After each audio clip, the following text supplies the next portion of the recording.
मैं इस्लाम खान, नमस्कार, आदाब। दस्तक इंडिया लाइव में आपका स्वागत है। देखते रहिए। हमारे सामने मौजूद हैं हाजी गुफरान जी।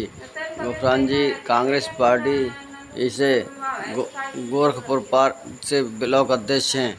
आओ जानते हैं इनसे देश के हालात। इन्होंने बताया कि मोदी जी कहते हैं कि कांग्रेस ने 70 सालों में क्या किया। उन्होंने बताया कांग्रेस ने सरकारी स्कूल गांव-गांव, शहर-शहर में बनवाए। अगर सरकारी स्कूल कांग्रेस नहीं बनवाती तो वोट जो डलते हैं, आज वोट मोदी जी के शौचालय में डालने पड़ते हैं। और इसके अलावा बहुत सारी उन्होंने बातें बताई जो आपको सुनाते हैं। आइए। ये G20 जो हमारे कार्यक्रम चल रहा है, यानी जो G20 सम्मेलन, तो इस पर भारत नाम को प्रचलन में लाने की बात कही गई है। आप इस पर क्या बोलना चाहेंगे? इसमें तो भारत जो कहते हैं वो हिंदी में कहते हैं और इंडिया कहते हैं इंग्लिश में। ये तो कोई इशू नहीं है, लेकिन हमारे प्रधानमंत्री जी ने जो ये द प्रेसिडेंट भारत जो लिखा है, ये इनका ये गलत है। इंडिया ही होना चाहिए था उस जगह पे। और ये इंडिया जो है, जो इंडिया को ख़त्म करना चाहते हैं, जो विपक्ष ने नाम इंडिया रखा है, ये उसकी वजह है। लेकिन अगर विपक्ष भारत नाम रख देता फिर क्या करते ये? तो इनकी ये सोच गलत है और ये इन्हें इंडिया ही लिखना चाहिए था उस पर। तो आप इसके खिलाफ हो एनडीए के? बिल्कुल जी खिलाफ हैं। और इसमें जो इन्होंने ये बोला है कि वन देश वन इलेक्शन, ये भी बहुत गलत है। क्यों? आज के जो नेता हैं, तो नेता 5 साल के अंदर अगर नेता दिखाई देंगे, जो भी नेता दिखाई देता है इलेक्शनों के टाइम पे ही दिखाई देता है, बाकी तो पता ही नहीं चलता कि नेता कहाँ गए। अब जो इलेक्शन होते हैं हर 6 महीने बाद होते हैं हिंदुस्तान के अंदर, तो उसमें थोड़ी प्रेशर पड़ता है नेताओं पे, तो थोड़ी सहूलियत मिलती है जनता को। नहीं तो पता चलेगा कि वन इलेक्शन वन इंडिया, तो इसमें 5 साल के अंदर तो ये सरसों का तेल आज 200 रुपये हुए तो ये 500 रुपये कर देंगे। डीजल 80-90 रुपये है तो ये 150 रुपये कर देंगे। पेट्रोल 100 रुपये है तो ये 180-90 रुपये कर देंगे। फिर तो इनसे कोई वास्ता नहीं होगा, कोई इनसे मुलाकात नहीं होती। कभी ये जीत के कभी लौटते नहीं है वापसी, ये तो पता ना कहाँ छुप जाते हैं। और जो हर चीज़ पे महंगाई हो जाएगी। आज सिलेंडर है 1100 कुछ का, तो ये सिलेंडर 5-6 हज़ार रुपये का हो जाएगा अगर 5 साल में इलेक्शन होंगे। तो फिर मोदी जी बोलेंगे कि जी 200 रुपये कम कर लो जब इलेक्शन का टाइम आएगा। तो इसमें जनता मर जाएगी, जनता को बहुत परेशानी होगी और जो नेता हैं वो अपनी जेबें भरेंगे। हाजी जी, वन यानी एक देश एक चुनाव, एक देश एक चुनाव पे जैसे आपने महंगाई की बात बताई थी, ये तो ठीक है, मगर इसके अलावा जो राज्य अपने जो जुड़े हुए हैं उनमें किस तरीके से शासन किया जाएगा? जबकि राष्ट्रपति को अधिकार होता है कि अगर किसी राज्य की सरकार कुछ ऐसा काम कर रही है जो संविधान के अंतर्गत नहीं आता, तो उसको पूरा अधिकार होता है राष्ट्रपति को उसको बर्खास्त करके और 6 महीने के अंदर चुनाव कराए। हमारे भारत के अंदर 29 राज्य हैं और 29 राज्य में कोई सा भी राज्य का मुख्यमंत्री अगर गलत मतलब भ्रष्टाचार होता है या जनता को परेशान करता है, तो अगर राष्ट्रपति उसे हटाना चाहे तो उसे कैसे हटाएगा? क्योंकि जब जनता की आवाज़ होती है तो राष्ट्रपति उसे हटा देता है, फिर 6 महीने बाद इलेक्शन होता है। तो इसमें मोदी जी ने क्या सोचा, ये कैसे होएगा? वन इलेक्शन वन भारत, ये तो नामुमकिन नहीं, बिल्कुल नामुमकिन है। ये तो हो ही नहीं सकता। हाजी जी, इसके अलावा जानना चाहेंगे देश के हालात पर। देश के हालात तो जनता को पता ही है, जनता बहुत परेशान हो चुकी है। और ये इस सरकार, तानाशाह सरकार ने हर व्यापारी को उसका व्यापार छीन लिया है, हर मजदूर को उसकी मजदूरी छीन ली है, हर बुनकर को उसके कपड़े पहनने से मजबूर कर दिया है। जितना भी व्यापारी है हिंदुस्तान के अंदर वो परेशान है, मजदूर तबका परेशान है, जो हमारे युवा हैं जो नौकरी के लिए इधर उधर भटकते फिर रहे हैं वो परेशान हैं। नौकरी का वादा किया था इन्होंने कि 2 करोड़ नौकरी दूंगा। नौकरी पे इन्होंने आज तक कोई बयान नहीं दिया, कोई नौकरी नहीं दी है किसी को। हमारे युवा पढ़ लिख कर आज भी बेकार हैं और परेशान होते फिर रहे हैं।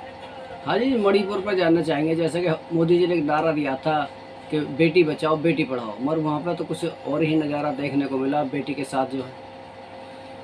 मणिपुर के अंदर तो इतनी हिंसा हुई है कि वहाँ पे हमारे जो बेटी है उसे नंगा कर तक के घुमा दिया, और ऊपर से मोदी जी कहते हैं कि बेटी बचाओ बेटी पढ़ाओ। ये कैसे मणिपुर के अंदर हुआ, ये प्रधानमंत्री इसके ऊपर कोई जवाब नहीं देते, उसके ऊपर कुछ नहीं बोलते। और वहाँ पर सारे जितने भी घर थे उस पर बिल्डोजर चला दिया। बिल्डोजर चलाने का ये मतलब नहीं होता है कि कोई भी बात हुई और बिल्डोजर चला दिया। उस पर पहले नोटिस आते हैं, फिर उन्हें बताया जाता है, कई कई नोटिस आते हैं जब कहीं बिल्डोजर का काम चलता है। अब तो डायरेक्ट लोगों को उजाड़ दिया जाता है, ख़त्म कर दिया जाता है, उनके परिवार को और उनके घर को। जानना चाहेंगे हम कांग्रेस पार्टी के बारे में। आप कांग्रेस से हैं, मान लीजिए कि अब ये 24 में चुनाव आने वाले हैं, तो कांग्रेस की किस तरीके की तैयारी चल रही है और क्या जनता से उम्मीद रखती है कांग्रेस? कांग्रेस पार्टी एक सेकुलर पार्टी है और कांग्रेस पार्टी ने ही ये हिंदुस्तान बसाया है और कांग्रेस पार्टी ही इसे हिंदुस्तान को चला सकती है। आज जो हमारे सारे दल के नेता, जितने विपक्ष नेता हैं, सारे एक साथ जुट हैं। वो किस लिए?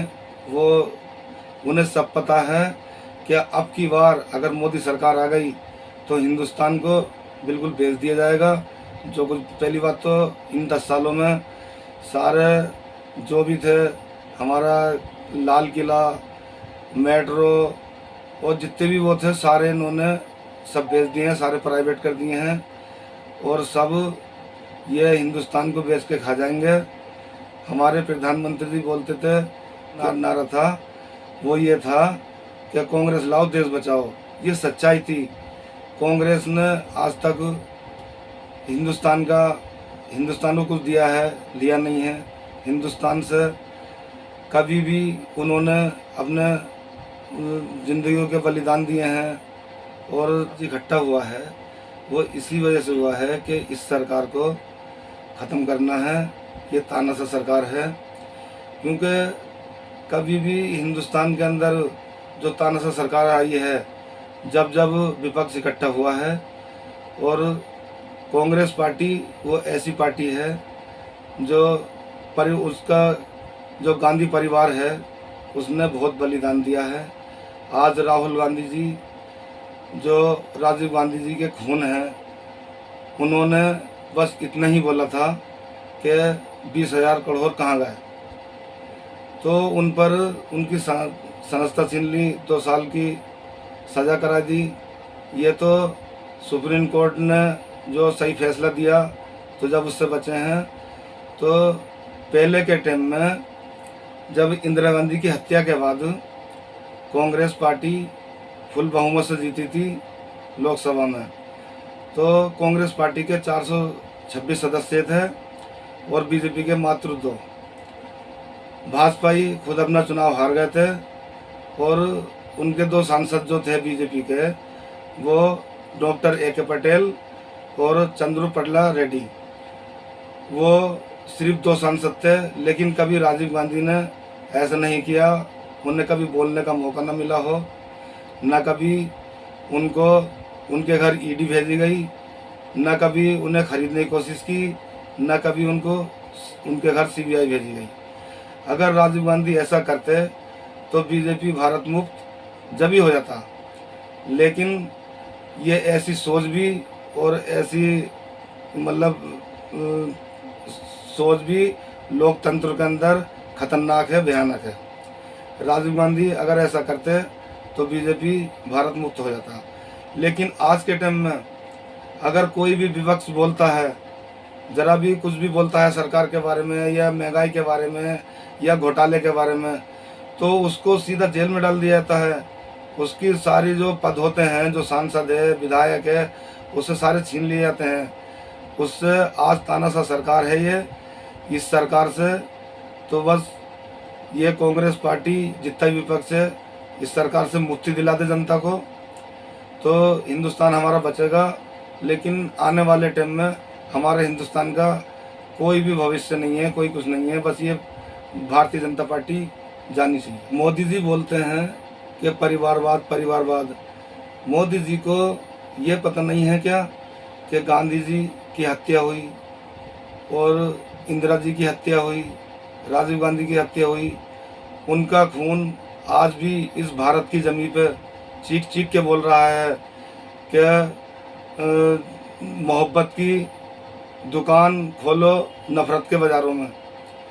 और वही खून आज या कोई भी विपक्ष कुछ बोलता है तो उसको सज़ा हो जाती है। लेकिन ये हमारा देश लोकतंत्र है, ऐसा इस देश में करना जो विपक्ष ही ख़त्म कर दे ये खतरनाक है, भयानक है। मोदी जी ने अगर ये सोचते हैं कि विपक्ष ख़त्म हो जाएगा, ये तो नामुमकिन है। और ये कहते हैं परिवारवाद परिवारवाद, उस परिवार ने इस भारत को कितने बलिदान दिए हैं। आज तक ये परिवार, गांधी परिवार भारत के लिए प्यार की बात करता चला आ रहा है। आज भी राहुल गांधी जी ने पूरा साल हो गया भारत जोड़ो यात्रा, बच्चे बच्चे से मिलते हैं, भारत जोड़ो यात्रा, यानी कि जो नफ़रत की दुकानें, जो नफ़रत के बाज़ार इन्होंने मोदी जी ने खोल रखे हैं, वो हमारे राहुल गांधी जी नफ़रत की दुकानों की बात करते हैं। मोदी जी कहते हैं कि कांग्रेस ने 70 सालों में क्या किया। मैं बताता हूँ 70 सालों में क्या किया कांग्रेस पार्टी ने। कांग्रेस पार्टी अगर गांव-गांव, शहर-शहर अगर स्कूल नहीं बनवाती तो आज मुझे लगता है कि मोदी जी के शौचालय में वोट डालना पड़ता। आज मुझे लगता है कि मोदी जी के शौचालय में वोट डालना पड़ता। हम तो 70 सालों के अंदर पूरे भारत को कांग्रेस पार्टी ने क्या नहीं दिया, सब कुछ दिया। उन्होंने एयरपोर्ट बनवाए, रेलवे स्टेशन बनवाए, रेलवे लाइनें बिछाई। और मैं पूछना चाहता हूँ मोदी जी से, क्या उन्होंने कोई नया एयरपोर्ट बनाया इन 10 सालों में? कोई नया रेलवे स्टेशन बनाया इन 10 सालों में? कोई नया स्कूल बनाया इन 10 सालों में? मुझे तो कोई लगता नहीं। ये सिर्फ कांग्रेस पार्टी की देन है। 70 सालों में भारत को कांग्रेस ने संवारा है। और मैं तो फिर कहता हूँ, फिर बोलता हूँ कि कांग्रेस ने शहर शहर, गांव गांव जो स्कूल बनवाए हैं और अस्पताल बनवाए हैं और